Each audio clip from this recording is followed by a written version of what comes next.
La història del nostre següent protagonista crec que a tots ens agradaria que fora ciència-ficció, però no, és real i ha passat. Ell és Paciente Cero, ell és Quique Mateu. Quique, bon dia, què tal, com estàs? Benvingut. Hola, ¿qué tal, Bea? Buenos días, buen día. Buenos días, muchísimas gracias por estar con nosotros en Pro de Tú, en este magazine. Estoy encantada de poder charlar este ratito contigo y que, bueno, pues que nos abras las puertas de Paciente Cero, esa historia real, esa historia de cómo viviste, cómo fuiste la primera persona en pasar por el COVID y cómo ha pasado ya un año y saber quién eres y cómo estás ahora, Quique. Pues es curioso porque ha pasado tanto tiempo y en realidad no ha pasado tanto, ¿no? A mí me ha pasado muy rápido, pero es cierto que hemos vivido un año y algunos meses realmente frenéticos en los que han pasado tantas cosas que nos cuesta recordar cuándo empezó todo y realmente todo empezó en febrero del año pasado, pero eso nos queda tan lejos, no tanto en el tiempo, porque un año de nuestras vidas es relativamente poco, pero es verdad que con todo lo que ha ocurrido, ahora estamos en plena quinta ola y yo viví lo que pasó antes de la primera, ¿no? Entonces, Ujú. imagínate la de cosas que nos han ocurrido desde entonces. Mm. Quique, supongo que esta pregunta pues te la han hecho muchas veces, ¿no? ¿Cómo te sentiste a ser ese precisamente denominado por ti mismo paciente cero, al saber que pues fuiste prácticamente la primera, si no la primera de las primeras personas diagnosticadas en la Comunidad Valenciana y en España con ese COVID, en el momento en que todavía no sabíamos prácticamente nada, ni de lo que era, ni cómo era, ni de dónde venía, ni siquiera dónde iba? Supongo que esta pregunta te la han hecho muchas veces, pero claro, no puedo privarme de hacértela. Sí, he estado echando un vistazo, aunque parezca mentira, me gusta releer lo que escribo y con el paso del tiempo tiene más valor, ¿no? Estaba echándole un vistazo al libro en el que muchas veces me sorprende la cantidad de cosas que fui capaz de trasladar a blanco sobre negro hace un año. Ujú. Y es verdad que yo en ese momento fui el paciente número 2 de la comunidad, el primero de la provincia de Valencia y quizás el primero, lo más relevante quizás que fue el primer testimonio público en España de lo que era un enfermo de coronavirus, ¿no? Hasta entonces todo el mundo hablaba del coronavirus como una cosa que pasaba en China y que había llegado a Italia, Ujú. pero nadie le explicaba a la gente si me pongo enfermo, ¿qué me va a pasar? ¿No? Yo creo que el valor informativo que tuvo aquello que me pasó a mí fue que yo como periodista pues tuve la oportunidad, y digo oportunidad porque al final pues yo salí indemne, no como tantas otras personas, pero tuve Ujú. la oportunidad de explicarle a la gente, que es lo que hago habitualmente en mi vida, contarle cosas a la gente, pues contarle la noticia más importante que había en nuestro país en ese momento, ¿no? De ahí el valor que tuvo, por supuesto, sin conocimiento ni de lo que nos venía de inmediato, que fue la primera gran bofetada con tantos miles de muertos, etcétera, etcétera, ni siquiera tampoco lo que iba a pasar con el paso de año y medio, ¿no? Porque hace un año nadie nos diría que estaríamos en esta situación, ahora ya con la Ujú. vacuna y con todo lo que estamos viviendo. Ujú.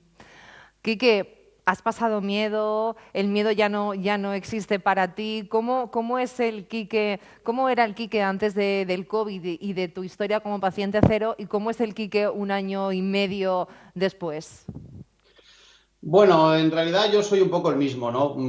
Cuando vives una experiencia traumática, te puede cambiar la vida. La mía no fue traumática porque afortunadamente, pues yo aquí estoy, ¿no? No he tenido ningún tipo de secuela y eso te hace ver las cosas con otra perspectiva. Yo conozco Ujú. gente muy cercana a mí que desgraciadamente ha fallecido por la misma enfermedad que no pudo conmigo, ¿no? Eso, digamos que ese miedo te viene después. Yo cuando estaba en el hospital, yo no pensaba que yo me fuera a morir. Y eso que estuve con neumonía, 40 grados de Sí, mucho tiempo, fiebre. porque estuviste dando positivo, Sí, recordamos, durante muchas claro, pero semanas. porque mi carga viral era muy grande, porque en ese momento yo era un tipo peligroso que llevaba un virus totalmente desconocido y hasta que no estuviera curado no querían dejarme suelto porque era más seguro para la sociedad, y lo digo con sinceridad, estar en aquella Sí, sí, sí, burbuja en sí. el hospital Ujú. que correr libre sin información del virus lo que podía hacer, ¿no? Entonces, yo creo que fue una decisión responsable en ese momento por sanidad, porque también es verdad que en ese momento se podía hacer. Luego, después, cuando vino la avalancha de contagios, pues la estructura sanitaria cambió sus protocolos porque se vio obligada a hacerlo, ¿no? Yo no tuve Ujú. miedo a morir, pero sí que he visto después, claro, ya cuando sales del hospital y tienes una perspectiva más global de las cosas, que realmente yo jugué a una lotería de la muerte que no me tocó. que le ha Vaya. tocado a muchas otras personas y que me podría haber tocado, porque además el perfil en el que yo me encuentro es un perfil al que el virus ya empieza a hacer daño de verdad, ¿no? Entonces, en el Ujú. fondo soy un afortunado, aunque en ese momento lo único que pensaba es que yo estaba en un hospital encerrado y el resto de las personas hacían su vida normal, ¿no? Que es como empezó todo. Pero luego en el paso Tenías del tiempo te das cuenta que incluso hasta frustración, sí, ¿no? Poder llegar a sentir en ese momento. sí, sí, porque un encierro y un aislamiento severo es una cosa que yo no les recomiendo a nadie. Por mucho que estés enfermo, uno no quiere estar en un hospital, uno quiere estar en su casa, ¿no? Y si yo estaba en el hospital, primero era porque tenía algo muy contagioso dentro del cuerpo y segundo, tenía algo que era impredecible. Ya cuando empezaron a morir personas a mi alrededor, entonces pues te das cuenta de que has tenido mucha suerte, porque del mismo modo que estoy aquí ahora mismo hablando, pues podría no estar y es que esa es la realidad. Exacto, es una realidad, es así, lo estamos viendo a diario desde hace un año y medio. Y, Quique, ¿cómo un día piensas, esto tengo que dejarlo escrito para la posteridad, tengo que dejar escrita mi historia y quiero que empiece así? ¿Cómo llega ese momento? Pues yo no lo pienso, yo no lo pienso. Yo volví a casa y tenía que estar aislado en casa un par de semanas más, pero ya en casa, en Ujú. aislamiento domiciliario bueno, yo por mi trabajo, yo soy periodista deportivo, tengo muchos amigos que trabajan lo mismo que yo. Entonces uno Ujú. de ellos, que es escritor de libros, me dijo, tienes que escribir un libro. Y yo me reía, digo, pero si me cuesta leer uno entero, ¿cómo voy a escribir un libro? Cosa que no he hecho en mi vida. Intentó hacerme entender que yo tenía una historia que contar que solo podía contar yo y que no Exacto. iba a poder contar nadie más de los que vinieran después a pasar el virus, ¿no? Y Ujú. como yo estoy acostumbrado a escribir, porque yo trabajo también en el Diario de las Provincias, escribo todas las semanas del año, soy Ujú. columnista del periódico hace 20 años, decidí ponerme a escribir página sobre página a ver qué pasaba, ¿no? Y página sobre página, pues acabaron siendo 368, 2 meses trabajando 8 horas todos los días, me encerraba en una habitación. Claro, también es cierto que estábamos todos en ese momento encerrados en casa, en Mm. estado de alarma, con lo cual, Ujú. de alguna manera todos vivíamos un encierro. Y yo el mío lo viví delante de un ordenador escribiendo y la verdad es que tengo que decir que estoy muy, muy, muy orgulloso de lo que fui capaz de hacer, entre otras cosas porque estaba convencido de que yo sería incapaz de escribir un libro en mi vida, pese al trabajo Un que reto, conseguí. todo un reto. La verdad es que justamente, Quique, esto es algo que comentábamos esta mañana fuera en redacción, el hecho de, imagínate, porque claro, hay millones de contagiados en el mundo que no hay que quitar ni poner valor a ninguno de ellos, pero saber que tu contagio ha sido uno de los que va a pasar a la historia, de alguna forma tiene que marcar, eso tiene que marcarte la vida.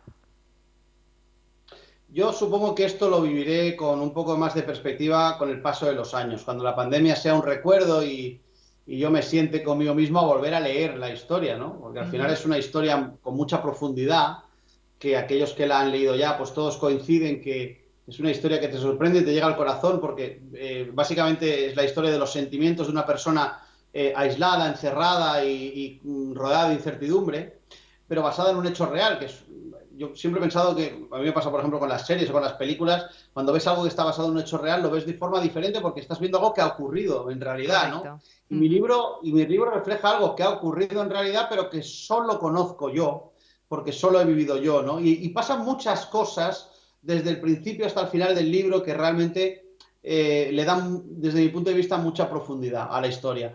Y luego, evidentemente, pues supongo que cuando pasen muchos años yo lo leeré y pensaré, pues esto me ha pasado a mí. Pero es que esto nos ha pasado a todos. Es que una pandemia no hemos vivido ninguna antes y probablemente no viviremos ninguna después. Y se va a escribir mucho sobre ella, claro que sí. Exacto. Esto pasará en los libros de la historia, claro que sí. No sé si en algún pequeño rincón de tu mente, Quique, existe la posibilidad, no sé, me invento, de paciente cero 15 años después. Yo volveré a escribir un libro. No sé cuándo ni cómo, pero volveré a escribir. Porque he descubierto una faceta que me gusta mucho. Yo pensaba que sería incapaz y me he dado cuenta de que sí. Y se ha abierto un... Yo ahora entiendo mucho a la gente que después de escribir su primer libro se da cuenta de que se abre un universo que desconocía y yo he Sí. descubierto uno que me ha gustado mucho. Ahora necesitaré tiempo para hacerlo, cosa que no tengo por el trabajo, pero seguro que volveré a escribir. Es una cosa que tengo pendiente. Lo que habrá que ver es de qué. ¿De Esperemos que de qué? cosas un poco más agradables. Mientras no sea de otra pandemia, escribe de lo que quieras. Quique. Quique, pues ha sido un auténtico placer esta charla contigo. Enhorabuena por ese libro fantástico que pasará a la historia, sin duda. Tu nombre pasará a la historia también con ese paciente cero. Y bueno, pues te dejamos, que sé que tienes que viajar, que tienes mil cosas que hacer, que te agradecemos de corazón que nos hayas prestado este huequito y espero que nos podamos ver pronto como compañeros de profesión que somos. Gracias, Quique Mateu. Buenos días. Os mando un beso a todos, me voy a coger un ave con mascarilla e Corriendo. hidroalcohol, que es lo que tenemos que hacer todos. Gràcies, Quique. Buenos dies, un Chao, placer. chao. Nosaltres fem una xicoteta paradeta per a la publicitat i tornem, clar que sí, de seguida. Fins ara.